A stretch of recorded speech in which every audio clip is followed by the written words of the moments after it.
Hi everyone, this is Rashi. Welcome back to my channel. अगर आप मेरे चैनल पर नए हैं then do subscribe my channel अभी के अभी। सो गाइस, जैसे मैंने अपनी लास्ट वीडियो में बताया था कि अपनी प्रेगनेंसी जर्नी का, कि मुझे पता चला था आफ्टर मैरिज कि मुझे पीसीओएस है और उसके लिए मैंने मेडिसिन स्टार्ट कर दी थी। तो जनवरी 2019 में मैंने अपनी मेडिसिन स्टार्ट कर दी थी। अच्छा, डॉक्टर ने जो मुझे मेडिसिन दी थी उसमें पीसीओएस फॉर्टे था, उसमें मेटाफॉर्मिन था। उसके बाद डॉक्टर ने मुझे सजेस्ट किया कि आप मेडिसिन लो। तब वो हमें बताती थी कि कब हाई टाइम है। ये हाई टाइम लो टाइम भी मुझे तभी पता चला क्योंकि डॉक्टर ने मुझे सजेस्ट किया था जिन लोगों को सिस्ट होता है वो फॉलिकल मॉनिटरिंग करते हैं। आप लोग इस वर्ड अगर आप ट्राई कर रहे हैं तो आपको पता है कि फॉलिकल मॉनिटरिंग क्या होता है। फॉलिकल मॉनिटरिंग में आपका जो एग है उसको ट्रैक किया जाता है थ्रू अल्ट्रासाउंड। वो अल्ट्रासाउंड में क्या होता है कि जो मशीन है वो आपके अंदर इंसर्ट की जाती है थोड़ा सा, और वो अंदर से सिस्ट देख के बताती है कि आपका एग कहाँ है, कहाँ पहुँचा, अपनी जगह पे है कि नहीं है, एग आ रहा है कि नहीं आ रहा है। क्योंकि पीसीओएस वालों के साथ ऐसा नहीं है, सब कुछ नेचुरली हो रहा है। नॉर्मली अगर किसी का साइकिल नॉर्मल है तो वो लोग कंसीव कर सकते हैं डेट्स काउंट करके, काफ़ी सारे मेथड लोग यूज़ करते हैं। बट जिसको पीसीओएस है उसको फॉलिकल मॉनिटरिंग आई थिंक करवानी चाहिए। I am suggesting this because मेरा एक्सपीरियंस था ऐसा, मैंने ये चीज़ फेस की, तो मैं चीज़ सजेस्ट कर रही हूँ। इट्स नॉट कंपल्सरी और समथिंग, मतलब if you have time, you have patience कि आप अभी अभी नहीं, थोड़े टाइम बाद, अभी it's not really very that time कि अभी पैनिक होना स्टार्ट कर। 19 जनवरी से पूरा, और 20 पूरा 21 आधा, आधे से ज़्यादा आई मीन अक्टूबर तक, तो 2.5 साल तक फॉलिकल मॉनिटरिंग कराते रहे। आप समझ सकते हो पेन, आई मीन हर मंथ अगर आप कुछ मॉनिटर कराते हो और आपको रिज़ल्ट ज़ीरो मिलता है ना, आपको पीरियड्स हो जाते हैं, वो फीलिंग। मैं वर्किंग थी एंड मैं इतनी ज़्यादा इमोशनली स्ट्रॉन्ग नहीं थी, तो मैं वॉशरूम में जाके रोती थी अपने। आई मीन मैं काफ़ी देर तक रोती थी। मेरी कलीग थी, उसको पता चल जाता था कि राशि इतनी देर से नहीं आई, आई मीन कुछ गड़बड़ तो नहीं, क्योंकि मैंने उसको बता रखा था, वो मैरिड थी और हम लोग ऐसी बातें करते थे तो उसको पता था ये चीज़। तो वो आती थी, वो चेक करती थी मुझ पर, मैं उससे शेयर करती थी, थोड़ा मेरा दिल हल्का होता था, तो वो सब चलता रहता था। अब जब मेरी ये मेडिसिन स्टार्ट हुई थी तो इसमें शुरू में तो सिर्फ मेटाफॉर्मिन और ये सब स्टार्ट था। बाद में मुझे डॉक्टर ने ऐड करा दिया कि आप एक सस्टेन करके मेडिसिन आती है जो कि एग को सस्टेन, मतलब आप जब एक्चुअली में मीट कर लेते हो, मतलब डॉक्टर के हिसाब से जब हाई टाइम आपका ओवर जाता है उसके बाद आप सस्टेन एक मेडिसिन है उसको लेते हो, ताकि अगर हो गया है, अगर आपका मीट हो गया है, एग से स्पर्म मीट हो गया है, तो आप उसको सस्टेन करा रहे हो, प्रेगनेंसी को सस्टेन, ताकि आपको मिसकैरेज ना हो, क्योंकि इनिशियल साइलेंट मिसकैरेजेस भी होते हैं, तो वो ना हो इसलिए डॉक्टर आपको एक मेडिसिन देते हैं सस्टेन। ठीक है, मैंने सस्टेन भी स्टार्ट कर दी थी। इसके बाद पता चला कि मेरा एग रप्चर होना बंद हो गया। आई मीन मैं उसके लिए भी इंजेक्शन लेती थी। मैं एक इंजेक्शन लेती थी हुकॉग, मैं एक इंजेक्शन लेती थी उसको रप्चर करने का। तो आई मीन इतने ज़्यादा इंजेक्शन्स मैंने लिए हैं। एंड आई रिमेंबर जो सस्टेन करने का इंजेक्शन होता है जो आफ्टर मीट लगाया जाता है, तो इवन रप्चर के लिए भी इतना ज़्यादा पेनफुल होता है। मैं एक साइड ही सोती थी, तो मुझे ऐसा लगता है कि हमने तो काफ़ी ज़्यादा उसको ट्राई किया, क्योंकि we were so desperate, I don't know why, but हम बहुत डेस्परेट थे क्योंकि हमें कॉम्प्लिकेशंस बहुत लगती थी। हर मंथ जब नहीं होता था तो मैं अपने हस्बैंड से डिस्कस करती थी, हम दोनों बहुत ज़्यादा परेशान होते थे, तो हम दोनों के मूड ख़राब होते थे। प्लस अगर हमारे बीच में कुछ ऐसी चीज़ें हैं जो हम दोनों का मूड ख़राब कर रही हैं तो वो चीज़ें और ज़्यादा बढ़ जाती थी, और उसकी वजह से मेरा पीसीओएस तो बहुत बढ़ता था। अगर मैं आपको ये सजेशन दूंगी मेरे पर्सनल एक्सपीरियंस से कि अगर आप ट्राई कर रहे हैं बेबी और आपको PCOS है तो आपको पता होगा कि आपके लिए हर मंथ कितना कीमती है। बहुत कॉस्टली होता है वो जो ड्यूरेशन होती है, आपको हाई टाइम के नाम पे जो विंडो दी जाती है, तो उसमें प्लीज़ आप बिल्कुल भी ना लड़ें अपने हस्बैंड से, और ट्राई करें कि आपके बीच में एटलीस्ट एक नॉर्मल कॉन्वर्जेसन हो रही हो। किसी बात से आपका मूड ख़राब होता है तो वो बात उस टाइम पे डिस्कस ना करें, क्योंकि मैंने ये देखा है, मेरा एक्सपीरियंस है। मैंने जब हमारा ये टाइम मतलब जब भी हम लड़ाई करते थे किसी मंथ, तो उस मंथ मेरा एग नहीं बनता था या एग रप्चर नहीं होता था, तो मेरी बॉडी पे बहुत डायरेक्टली इफ़ेक्ट होता था हर चीज़ का। तो मैं यही सजेस्ट करना चाहूँगी कि जो लड़की अगर कंसीव करने का ट्राई कर रही है तो प्लीज़ आप अपने मूड को बहुत ज़्यादा कंट्रोल रखो। आई नो बहुत हार्ड होता है, मेरे लिए तो बहुत हार्ड था। तो आई अज्यूम कि PCOS वाले जितने भी हैं उनके भी वो भी मूडी होते होंगे मेरी तरह। बट गाइस, अपने हस्बैंड को या अपने पार्टनर को समझाने का ट्राई करो, या मेरी वीडियो शेयर करो उनके साथ कि हम लोग अपने कंट्रोल में नहीं होते हैं। अगर हम PCOS वाले मेडिसिन ले रहे हैं हार्मोन्स की, तो हम क्या ही कंट्रोल में होंगे यार। हमारे तो हार्मोन्स वैसे ही इतना जंपी होते हैं, अप एंड डाउन कर रहे होते हैं, ऊपर से अगर आप मेडिसिन ले रहे हैं तो हेल। उसके बाद मैंने मिड ऑफ द 19 लुट्रोजल स्टार्ट किया। लुट्रोजल एक मेडिसिन आती है जो बोला जाता है कि आपको पूरी लाइफ में सिर्फ 5 बार लेनी चाहिए, क्योंकि वो जो मतलब 5 पैक 5 मेडिसिन का पत्ता आता है, 5 डे में लेती थी, तो वो कहते थे कि आपको अपनी पूरी लाइफ में 5 बार ही लेनी चाहिए, 5 साइकिल ओनली। बट मैंने काफ़ी सारे लिए हैं, और वो मेडिसिन कैंसर पेशेंट्स को दी जाती है। इतनी हार्ड मेडिसिन होती है। जब मैं 5 डे लुट्रोजल पे होती थी, मेरा दिमाग बहुत ज़्यादा गर्म होता था, मुझे इतनी जल्दी गुस्सा आता था, इतनी चीज़ें होती थी।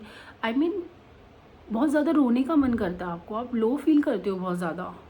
लेकिन लुट्रोजल काफ़ी हेल्प करती है। तो अगर आपके पास आपका अगर ऐसा है कि आपको अभी मतलब आप सोच रहे हो कि जितना जल्दी हो जाए टाइप्स, तो आप लुट्रोजल भी ट्राई कर सकते हो। आपकी डॉक्टर आपको सजेस्ट करेंगी तो आप उसको भी लो, टाइमली लो, मिस मत करो कोई मेडिसिन, क्योंकि आप जितनी मेडिसिन मिस करोगे आपको उतना ज़्यादा वेट करना पड़ेगा।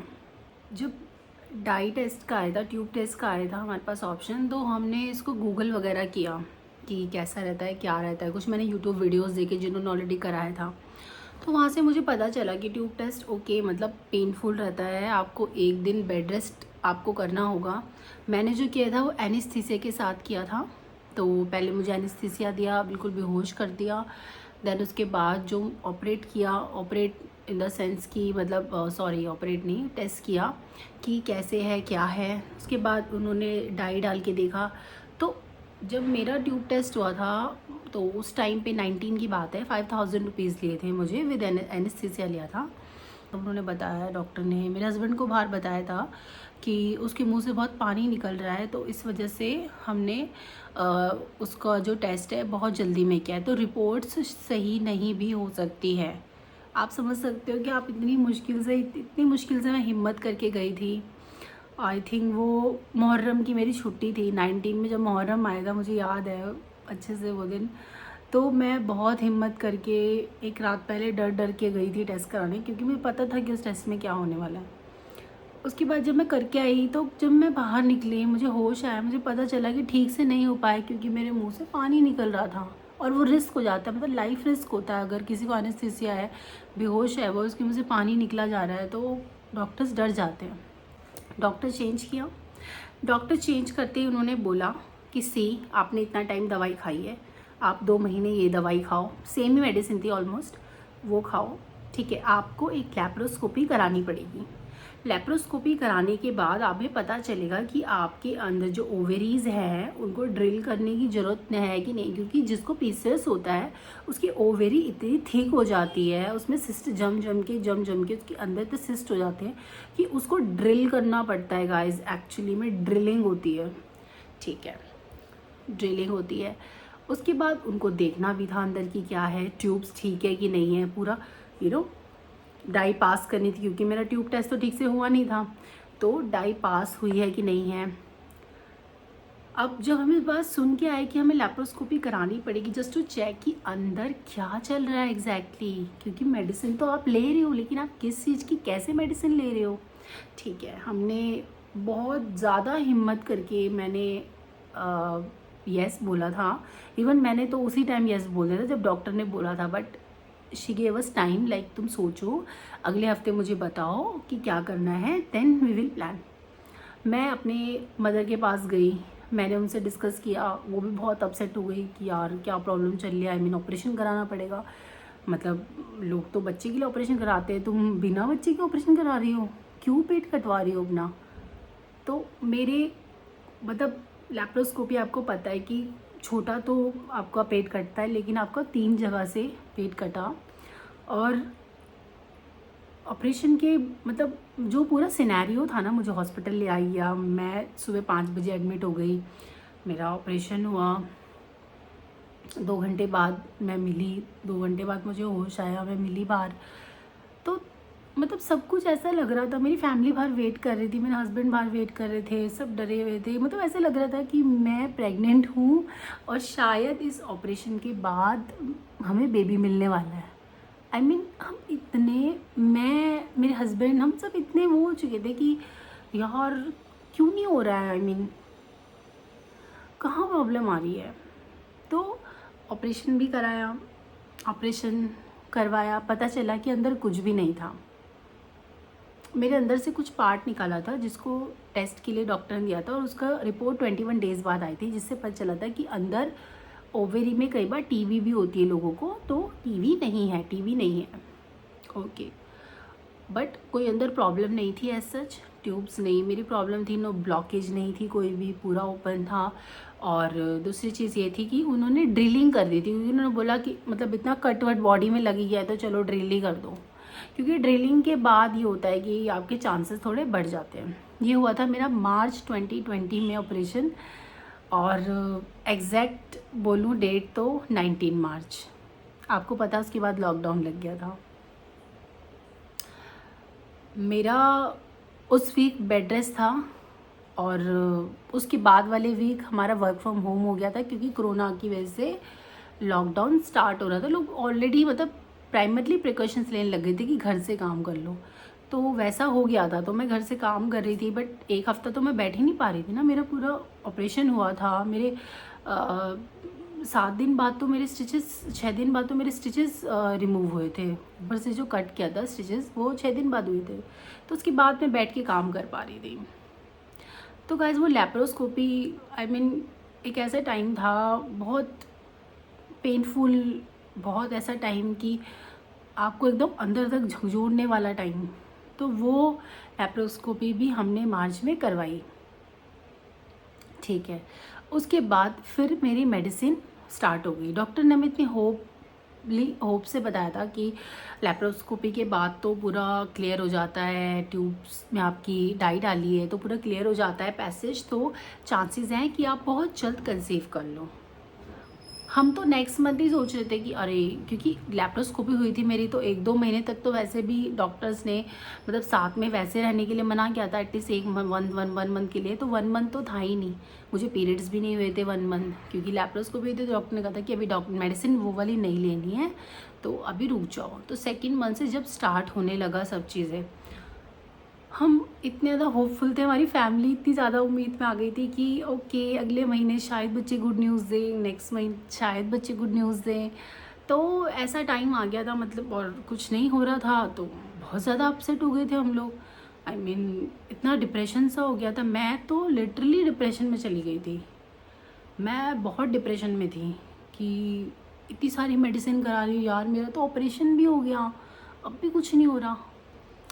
4 नवंबर को एक क्लाइंट थी, मैंने ब्राइडल मेकअप, मैं फ्रीलांसिंग भी करती थी, तो मैंने उसका मेकअप किया था 4 नवंबर को।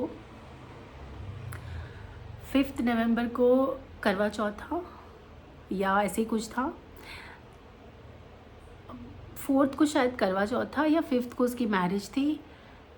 तो मेरी जो पीरियड डेट थी वो 4 थी, तो मुझे एक दिन शिफ्ट हुआ था, मैं उसकी मैरिज में गई, मैं पूरा मेकअप कर रही हूँ, खड़े होकर लगी पड़ी हूँ। और ब्राइड्स का मेकअप आप समझ सकते हो, ब्राइड के अलावा 2-3 मेकअप और थे। मैं करे जा रही हूँ, वो लोग मुझे कॉफ़ी दे रहे हैं, मैं बार बार मेरी कॉफ़ी ठंडी हो जा रही है, क्योंकि कॉफ़ी इनिशियली आपको मना किया जाता है। अगर आप कंसीव कर रहे हो तो ध्यान रहे कि आप कॉफ़ी मत पीजिए। तो मैं बार बार कॉफ़ी मेरी ठंडी होती जा रही है, मैं कॉफ़ी मंगाऊँ, कॉफ़ी ठंडी होती जा रही, बोलोगे आप कुछ खाओ, तो मैंने एक चाट ली। थैंकफुली मैंने कॉफ़ी नहीं ली थी।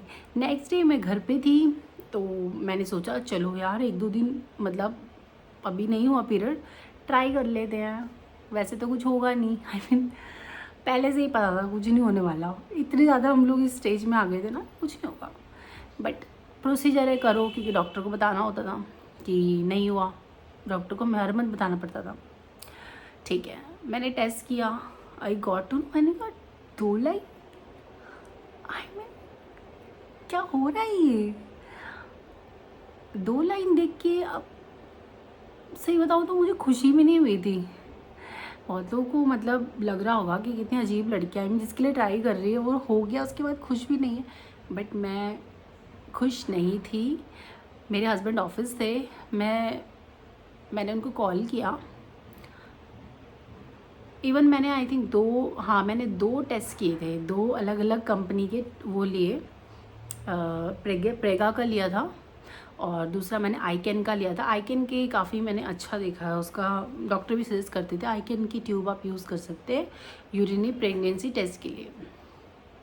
ठीक है, तो फिर दूसरे में भी डबल लाइन आ गई, मुझको समझ में नहीं आ रहा। वैसे मैं अपनी मदर की बहुत क्लोज हूँ, मैं और मेरी मम्मी is like we are buddies, हम बहुत बातें शेयर करते हैं, we love to chat, we love to talk. ठीक है, मैंने अपनी मम्मी को भी नहीं बताया, मेरी मम्मी बेचारी आई मीन कहाँ कहाँ मन्नत मांग रही है, कहाँ कहाँ पूजा कर रही है, कुछ पता ही नहीं है गाइस, सबकी मम्मी ऐसी होती है, आई नो। तो जब पता चला कि दूसरे में भी डबल लाइन आ गई, मैंने कहा ओके ठीक है आ गई, पर डॉक्टर के पास एक बार दिखाते हैं, डॉक्टर अगर बोलेगी that you are pregnant then I will believe, but still फिर मैंने अपने हस्बैंड को कॉल किया अराउंड 4 o'clock, उनकी 6 साढ़े जब जो निकल जाते थे, मैंने कहा कि आप आओ और मुझे आपसे बात करनी है।